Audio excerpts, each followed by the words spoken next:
Welcome to Corwin's Teacher to Teacher podcast with host Carol Pelletier Radford. Carol is an experienced classroom teacher, university educator, founder of mentoringandaction.com, and author of 4 best-selling professional books for teachers. She believes the best form of professional learning happens when teachers engage in authentic conversations and share their wisdom. In every episode, Carol and her guests share stories about pivotal moments in their careers, successful classroom strategies, and personal actions they take to minimize stress and stay healthy. The Teacher to Teacher podcast is a place to engage in authentic conversation and reflection with experienced educators. We hope these conversations will energize you, keep you inspired, and remind you why you chose to become a teacher. Welcome to Season 3 of the Teacher to Teacher podcast. I am your host, Carol Pelletier Radford, and I am so happy to be part of a conversation with 2 experienced educators. The theme for Season 3 is based on the book I wrote titled Teaching with Light, 10 Lessons for Finding Wisdom, Balance, and Inspiration. Each of the 10 episodes for this season mirror the 10 lessons in the book. And today's episode is really special. It's titled Pay It Forward, and it is the last lesson in the book, and it's the last episode in Season 3. I have 2 fabulous guests, and I'm going to have them introduce themselves in a moment, but I'd like to, because this is the last episode and it's the culmination of the Teaching with Light book, I just want to take a few moments to share with all of you that are listening the reason I chose Pay It Forward for this final lesson in my life as a teacher. So when I was writing this book for Corwin in 2019, 2020, it came out in 2020, I had all the 9 lessons, and then I was thinking about, wow, how am I ending this? What's the story? What is it in my career that I have reflected on that has made a difference? And I was reminded that when I retired from the university, I'm a former classroom teacher. I taught for 21 years in 5th grade, and then I worked in higher education at 2 different universities. And then I came to the point where that was done, and it was the retirement time, the R word. And I wasn't sure that word reflected me. I still had energy. I still wanted to work. I wanted to do something. And I went to a session and heard the poet Mary Oliver in person. She lived on the Cape, and she's a very, very famous poet. And she read her poem, The Summer Day. And I have to say, honestly, I had goosebumps when I heard her read, because what she said in the last line was, "Tell me, what is it you plan to do with your one wild and precious life?" And even hearing that and saying it now brings emotion to me, because I knew I had a choice. I had done my classroom time, I had done my university time, and I wasn't sure what a retired teacher could contribute to the profession that I loved so much. I came across a quote by John Dewey, and he said, "One of the saddest things about U.S. education is that the wisdom of our most successful teachers is lost when they retire." And the inspiration that I got from that re-inspired me to think about, what do I want to do? Do I want to write more books? Do I want to create a center for legacy teachers? I call retired teachers legacy teachers. There's a legacy in all we have learned. I came across Parker Palmer's book, and I'm so honored. Parker Palmer wrote the endorsement for the Teaching with Light book. He read the book before it was published, and he wrote a beautiful endorsement of Teaching with Light. But he has written so many other books and essays called The Dance of the Generations and The Music of Mentoring. And he talks about passing the baton to the young and saying, we need to change that metaphor. We need to stay with the young. The legacy teachers need to collaborate with the young and not pass it and say, we're done. We need to work together to bring this forward. So when those two things kind of came together, and the idea that I wanted to become a yoga teacher instead of write another book, I came up with this pay it forward idea that I wasn't done, that I had more to offer, created my own company, Mentoring in Action, wrote more books with Corwin, who is a fabulous partner. And I tell my story and reflect, recruit, redirect, repeat. So instead of retiring, if you're listening as a close to retirement teacher in this audience, I think it's time for all of us to redirect and consider how we can pay it forward. So you can hear that story. As I introduce and bring on my guests, their stories are a little different because they're paying it forward from where they are right now. Each one of them brings a unique perspective and a pay it forward momentum that helps our profession every day. So I guess what I'm saying in my pay it forward message for this last episode is we need to pay it forward from wherever we are and that we're not done yet.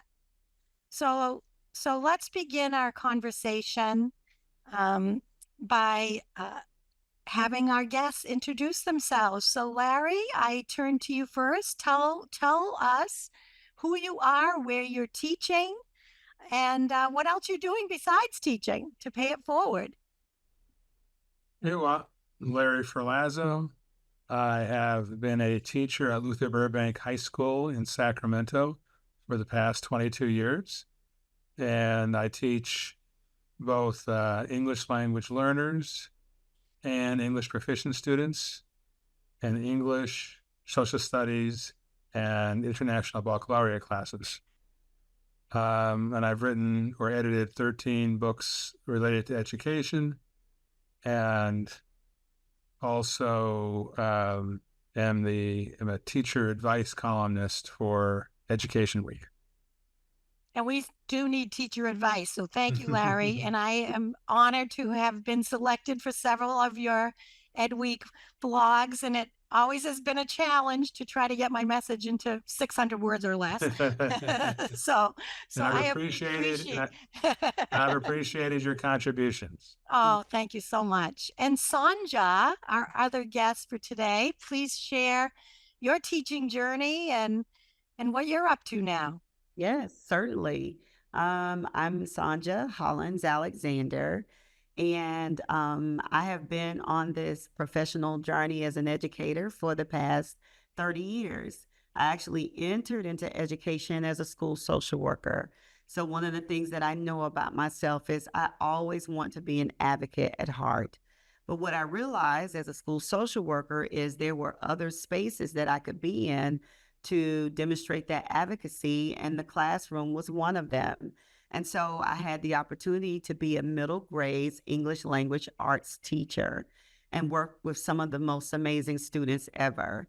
And as I continued that journey, I wanted to determine how could I, expand the work that I did, extend my territory. And I went back to school, and I became a building administrator. So I was an assistant principal for a period of time, and then I was a principal at what I would define as one of the most beautifully diverse schools ever, where I would say to you, I probably learned more in that role than I have learned in any other role, and specifically around what it means to pay it forward.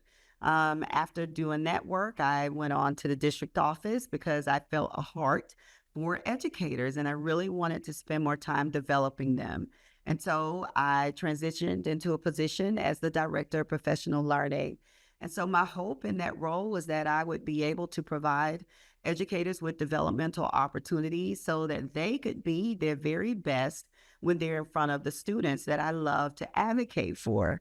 And so my journey was not done then. I continued to be in places and spaces where I felt like I could continue to extend what had been given to me in other ways. And I found my way as an author with Corwin. And in 2017, Corwin reached out to me, and they were seeking a director of professional learning. And I was very fortunate to have been given this position. And so I am now at Corwin. I continue to work in professional learning, but my latest title is Associate Vice President of Content Development and Scholar. So I just continue to work with amazing authors such as you, Carol, seeking ways to be able to amplify the voices of you so that our educators can have access to all this content and knowledge. So that's where I am now. Wow. Continuing to try to pay it forward. You are doing, both of you. So the 13 books, the advice columns, the supporting authors, being an author yourself, all of that. I want to dig in a little bit because I love stories and finding out, we have these resumes and, we list all the things, but then there are these moments when we make decisions, because we have to make decisions to move forward. So Larry, let's dig in a little. I'm so curious as to how and why you wanted to do an advice column or got into the Ed Week or the writing, or how did that all start as a teacher? Because teachers might want to do that. And I want to hear how you started. Well, I had been writing my a personal resource sharing blog for teachers for quite a while, and had also written probably a couple of books at that point. It was about 13 years ago. And Education Week approached me and just asked if I might be interested in doing something for them, and asked if I had any ideas. And one of the things that had become clear to me in my blogging in previous years, and this is before lots of social media, and I mean, blogging was the in thing, and leaving comments on people's blog posts, that there was a lot of knowledge out there that I could learn a lot from, and I thought that others could.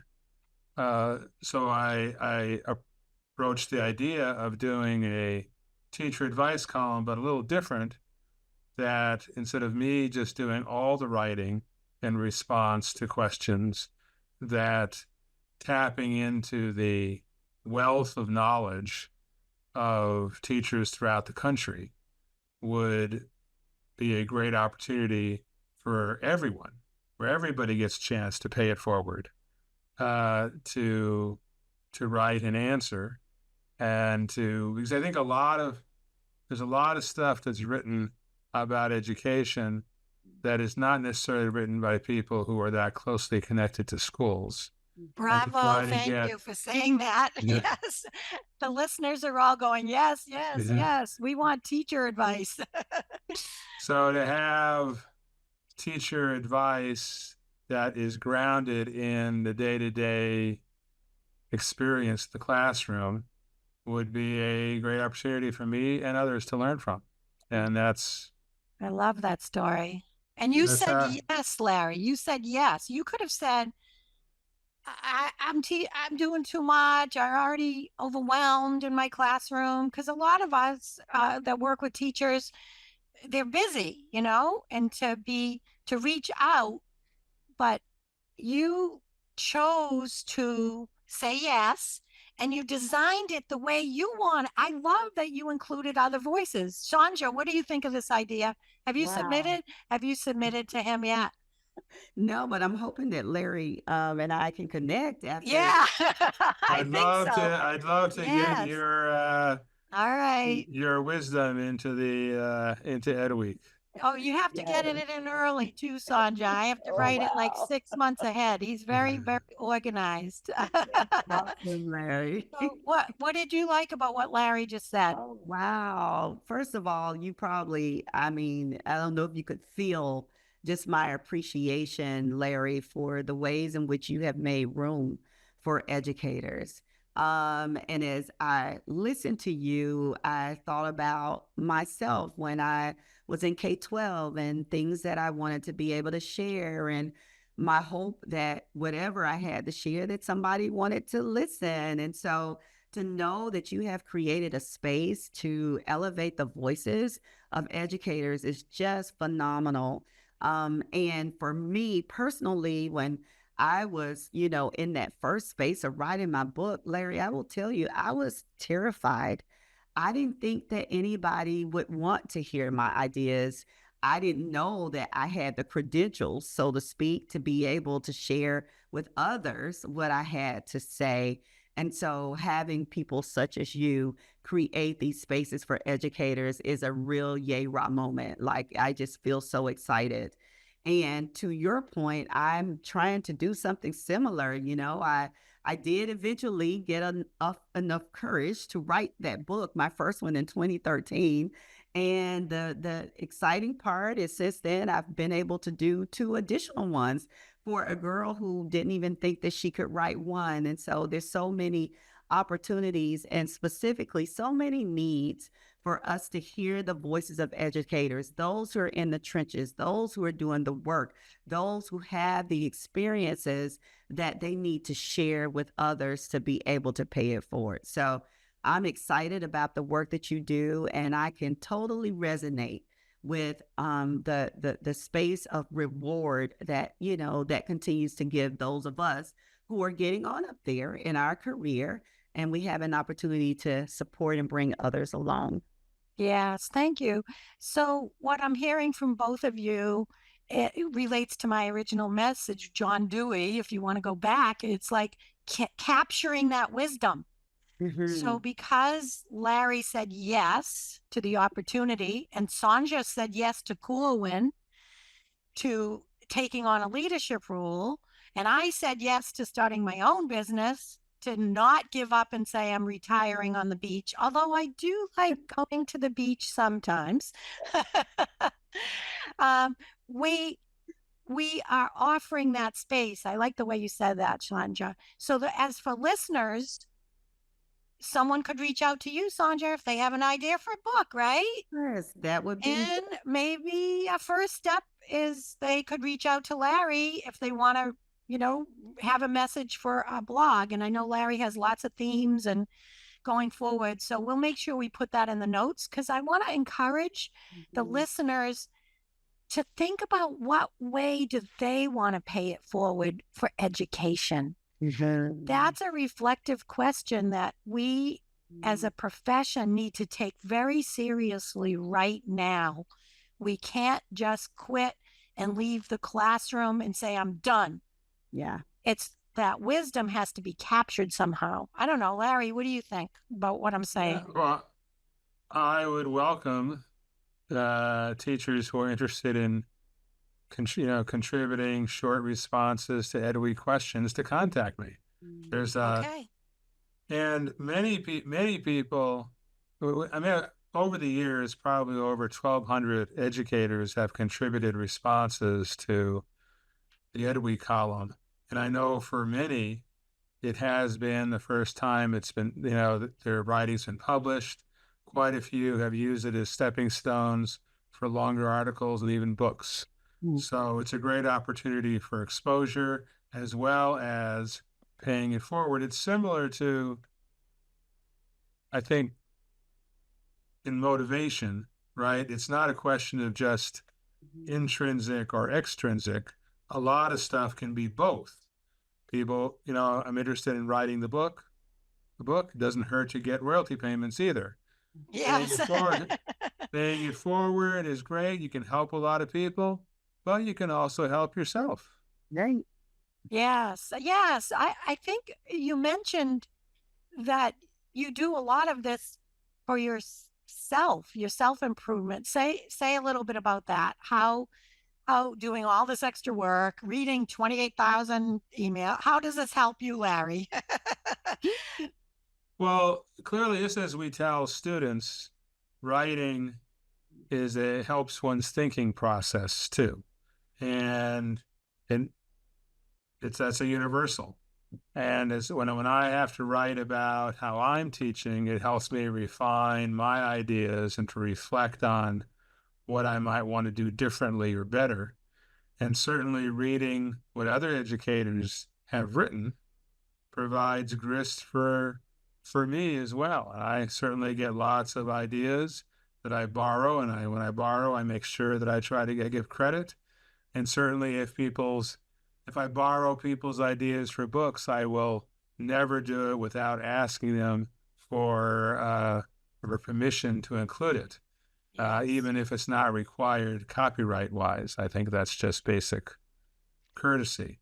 Too many people, especially educators of color, get their ideas basically stolen and other people take credit for them. So I think it's important that we got to be clear that attribution needs to be done when it's appropriate. Right. And what you're talking about, and Sonja, you can chime in, is that learning process when we write. So when I wrote Mentoring in Action and the First Years Matter, the mentoring curriculum, I had to step through on every page, every action, what I did in the classroom. So it's that reflective bone in all of us that needs to get greased every once in a while instead of we're always in action, action, action. So that reflection piece. So what was your writing process like, Sonja?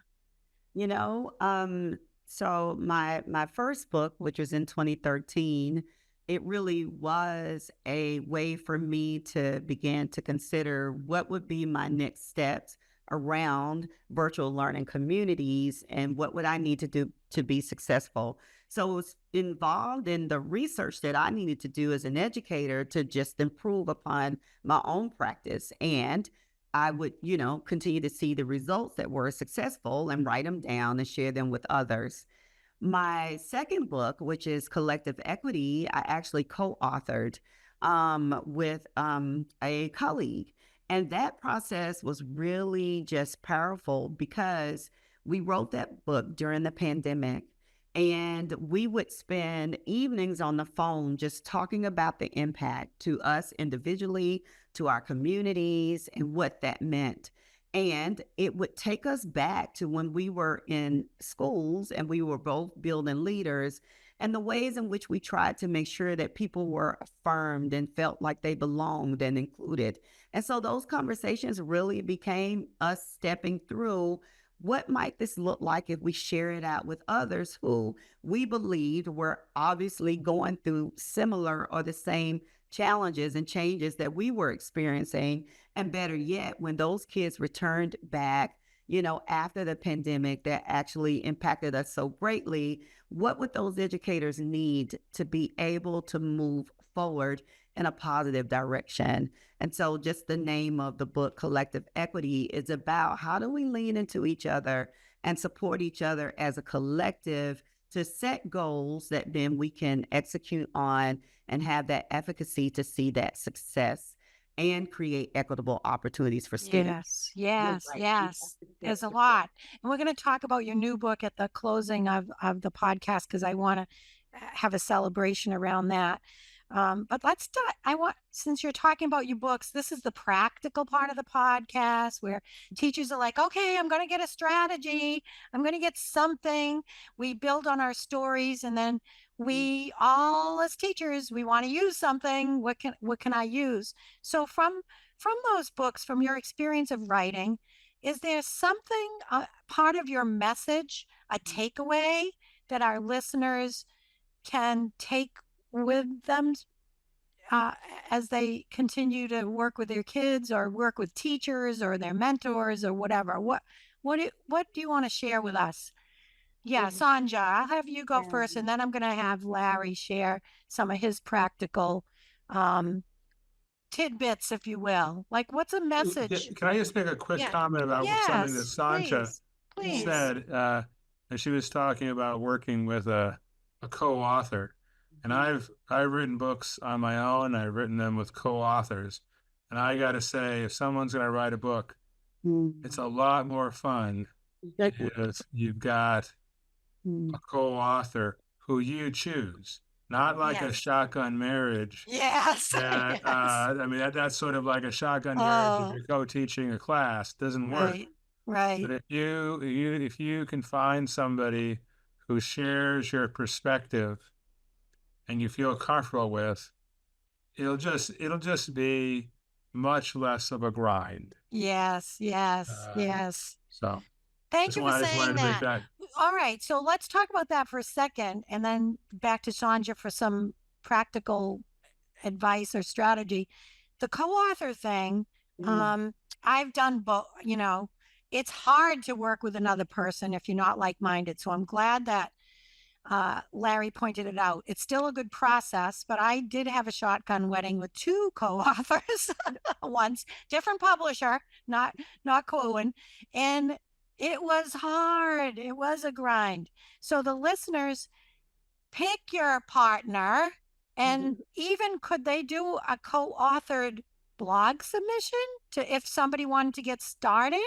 Has anybody ever done that, Larry? Oh, people do that all the time. They do. Okay, Yeah. so multiple authors where they talk it out, like Sonja's saying, and come clear with their message. So that's a great pay it forward first step for somebody saying, I'm just too nervous to, what do I have to say? I think talk about it in the teachers' room. We all have a lot to say. It's just that we need to find a way to put it in writing so more people can benefit, like Sonja said, like have a wider audience hearing teacher advice because we're kind of buried a lot of times.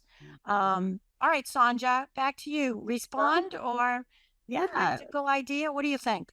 Well, I'm thinking the most recent book that I co-authored actually with three other people. One of them is, well, I can say Dr. Nicole Law, Dr. Dominique Smith, and Professor John Hattie. And that book was on mind frames. And so what is so exciting to me about that book is because we often, I think, consider the way that we think about things as something that's nebulous. But what I love about the mind frames is it really informs the actions and the behaviors that we take. So when you consider that around belonging, identities, and equity, it's how we're thinking about the actions that we will take in that regard is going to really impact what we actually do.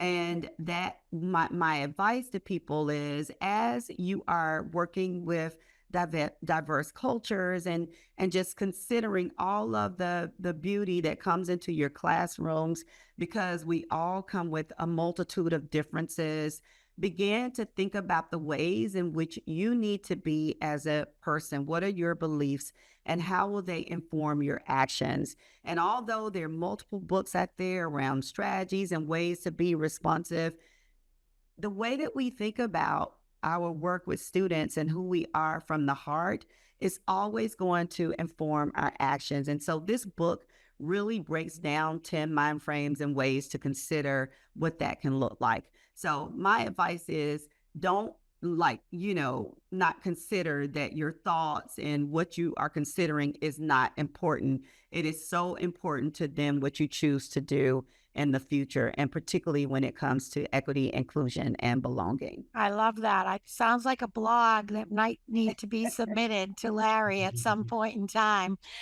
What can you tell us one of the mind frames? Yes. What's one? Just one, because we want him to get the book. Okay, let's give him a mind frame. We acknowledge and affirm and embrace the identities of all of our students. So we acknowledge, we affirm, and we embrace the identities of all of our students. Bravo. Thank you. Thank you. Larry, what one book, you've written so many. We're going to talk about your toolkit number 2 at the end, but what is your basic message in all of this that you've done? Is there some overarching message that's driving, motivating you? What do listeners need to remember or advice from you, Mr. Advice? Well, I would say that an overall, again, it's more of a mind frame or a mindset, is to look at our students and their families through the lens of assets instead of deficits. Thank you. That, their prior knowledge, their experience, whether it's, parents or experts on what works for their kids, we should tap into that. Specifically in terms of English language learners, our, English language learners are as capable, if not more so than many English proficient students, and they just don't know English yet. Right. Many of our English language learner students know multiple languages, can speak many more languages than the average American. It's just not English yet. So I think, unfortunately, many teachers or many other Americans tend to confuse lack of English fluency with lack of intellectual ability. Thank you so much for that. Underscoring that. Go ahead. Yeah. Go ahead. And I think that doesn't just relate to English language learners too. For many of students who come from challenging situations, for many students of color, that all of us, our teaching in our schools would be far better if we approached everything through the lens of assets instead of deficits. I appreciate you saying that. Sonja, our response to that before we wind down? I'm like, Larry, we needed to add that as one of our mind frames. Yeah, there's a good mind frame. Okay, another book. All right, your Sonja. second edition. Second edition. Here we go. Maybe it's one that we write together, Larry. Yeah, you never know what comes out of these teacher-to-teacher conversations, introducing people to each other. That's the goal of this podcast. Is so true. So yeah, that's it. That's it. We're connecting. So we're going to wind down with 3 easy questions. How do you stay inspired? Sonja, you're doing multiple things. You're writing books. You're a big leader in a publishing world. What do you do that gives you joy? Come on, what's your downtime? Give us your secret. Yes. I have an amazing family and I love them, and so I get to spend time with my sisters. They're 2 sisters, and I'm the 5th of 5, so I'm, as they call it, the baby. You're the baby? Yes. Oh my God. I'm Okay, what are their names? What are the 2 sisters' names? Mary and Teresa. Mary and Teresa. My sister's Teresa too. Oh, I have 2 sisters too. So what do you like to do with your sisters? Yes, we love to travel. And Travel? Where are you going? Got back from Europe. So What? Okay, where'd you go? Tell we me. went to Italy, and then we went to France. We went to Paris. Oh my We God. had amazing food and amazing laughs. Oh, So much fun. Yes. there you go. I want to go there. What was your favorite part of the trip? Like where you went? Is something stand out? Yes, I loved Venice. So Ooh, I Venice, loved it. Italy. Oh yeah, and we went to one of the glass making. Murano glass. Yeah, the Murano glass. Yes, I've been there. Oh, So beautiful, and I actually, brought some back with me. So yay.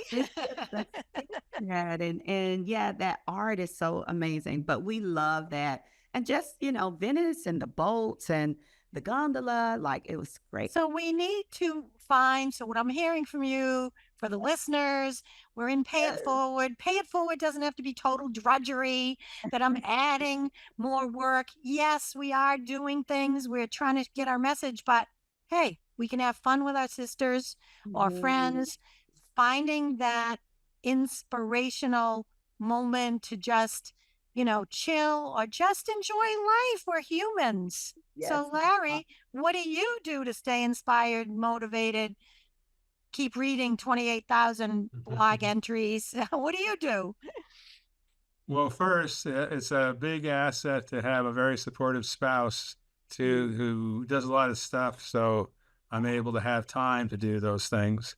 Okay. And I also play basketball and pickleball. Oh, Okay. so what's your favorite basketball team? The Celtics, Boston, come on. They were Yeah, so well, great this year. yes, you did All finally. right, we did finally. All right. Yeah. So who's Well, your team? the Golden State Warriors and the Sacramento Kings, of course, All being in right. Northern California. So, but Okay. when I'm on the court, when I clearly have fantasies, I imagine myself as a Stephen Curry launching 3-pointers. So, Okay, you just keep it up, Larry. yeah, we can all have our fantasies. Yes, we can, and that's part of our inspiration and motivation, um, and in being able to contribute to keep paying it forward. We have lives. As the students always thought, as teachers, that when they'd see me somewhere else, it'd be like, "Oh, you live here?" It's like, "I thought you lived at school," you know. Yeah. No, we do have lives. So winding down. Um, well, before we do that, I just want to share with the listeners, if you haven't checked out the extra links, one of the things I mentioned, I was a yoga teacher. I did the yoga teacher training. One of the things I took away from that training was short pause meditations and doing meditations with your hands, and they're called hand mudras. And we're including a mudra in each episode, and you'll see me recording it at the beach or in the woods or outside in nature, and you will learn 10 different mudras. So I hope that you will listen to those. That's what I do to shift my energy, to, move on to the next podcast recording or paper or blog, and just take a pivot. So we don't all have to go to Europe, although we want to go with Sonja, and we don't all have to play basketball. But as a listener, find the 2-minute, 5-minute thing that you can do that just shifts that mindset as we're talking about. So, how have you two changed? I use this prompt from Dick Elmore, and again, it's a mindset thing. It's a change over time. So Dick Elmore always says, I used to think this, and now I think this. It's okay for us to change. Things will influence us and have us change. So, Sonja, what did you used to think, and what do you think now that's important for our listeners? I used to think that, my role as an educator, and whether I was a teacher or a principal or the different capacities that I served in, that I didn't really have anything to share outside of what I would, just share with myself. And now I think I do. And even more so, Carol, I think that there are many educators out there who have so much to share. And even listening to Larry, and there's so many ways. And so now I think it's so important for us as educators to make sure we elevate our voices in all of the ways that Carol has identified and Larry and I have discussed in this podcast, because we need to hear from each other. It is important. The great things that are happening out in the field every day, it needs to be extended beyond just you and to other people. So I used to think it was just me. Nobody wanted to hear what I had to say. Now, I do think that it would be valuable for me to share outside of just my one little area here. Yes. We need more. Larry, what did you used to think? And now what do you think? Well, the idea of writing a book was pretty intimidating, initially. And I think now, if people, pretty much, if you want to do it, you can do it. Yeah. Right? I mean, I think that a lot of educators sell themselves short in thinking that they are not capable of writing a book. But I wouldn't say it's easy, but it is much more doable than what people who have not written a book might think. Thank you. Thank you for that. And I'm going to add, I used to think that teachers didn't have time to pay it forward until they retired. Right. And now I know that paying it forward can be in these smaller increments of a blog, a message, a meeting, simply sharing what's going on in the classroom. It could be a book, but that pay it forward includes a variety of actions and a shift in a mindset that we all have something of importance to say. We all have that wisdom, and it's definitely worth sharing. So let's end on some good news. What's some good news? John Krasinski had his show, SGN, during COVID. I watched it every day because we have to focus on the good news too. We know what the challenges are. They're around all the time. But the good news, we always hesitate. Like, what's the good news? Sonja, what's the good news? What do you want to end with? What are you happy about right now? Well, I am happy that I get an opportunity to create my own goals, my professional goals around bringing more people into Corwin and more authors. That is good news. We are so just excited about helping and supporting more authors, and we call it the pathways. So it's pathways to different ways to authorship. So I'm here. I'm at Corwin. That is what I do, and that's some good news. All right. And Larry, what's some good news that you'd like to share at the end of this podcast?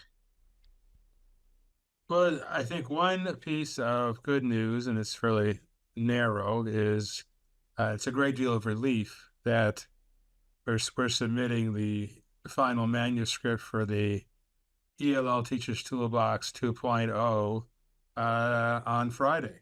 Yay! It's in 2 days. 2 days from All now. right. So You did it. yeah, and we basically have rewritten and expanded the book, so it's like a brand new book. And it's very much needed. So we'll make sure the link is in the notes for the podcast.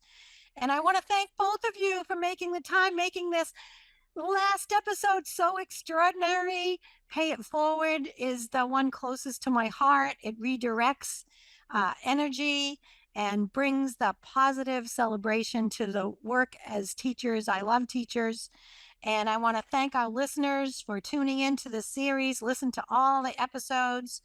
And I want to remind you to stay inspired, stay healthy, and don't forget to share your good news. And I hope you will join us for season 4, which we will be ready to release. So thank you to my guest, Larry. Thank you. Well, thank you for the invitation. And Sonja. Yes, thank you so much. This is so awesome. And it was great being on with Larry too. So this was a nice afternoon. Thank you. Oh, I'm glad you were here. Bye for now, everyone. Thanks, everyone, for joining today's teacher-to-teacher conversation. We hope this time together energized you, inspired you, and reminded you why you chose to become a teacher. You can purchase any of Carol's books and any books mentioned in the podcast online at www.corwin.com. Please leave a review and share this podcast with your colleagues. Thank you for listening to the Corwin Teacher-to-Teacher podcast, a place to share teacher wisdom and engage in authentic conversations with experienced educators. Come explore Corwin's free New Teacher Toolkit and resources. We've curated these resources based on extensive research from teachers, coaches, and principals alike. Whether you are brand new or a veteran teacher, find ready-to-go teaching tools at corwin.com today.